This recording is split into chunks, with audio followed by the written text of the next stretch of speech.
All right, so question 5 had to do with graphing an inequality when they already have the inequality written. So all you have to do is a number line with a smaller number on the left, the larger number on the right. This one is a greater than um, without an equal sign, so this is an open circle. And this doesn't have an equal sign, so it's an open circle. And an and is between the two. So it's everything in between.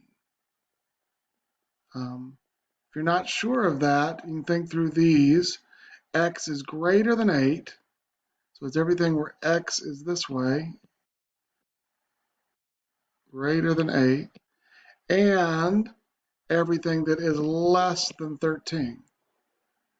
So they're both going this way, going into each other. If it's an or, very similar, the smaller number on the left, the larger number on the right. These do have equal signs, so they're going to be closed circles. But an or shades out.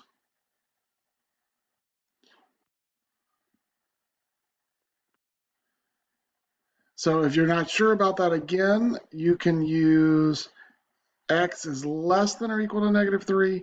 So x is going this way. Or x is greater than 2, x is going that way. So it's either a number that's out here. So like, for example, I have -5. That is less than -3, but it's not this one. So it's not both. It's not and, it's or. This number out here, 3, is greater than 2, but it's not both.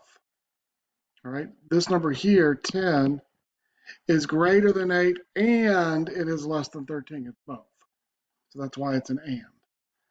All right, so look over that as many times as you need. Take whatever notes you want.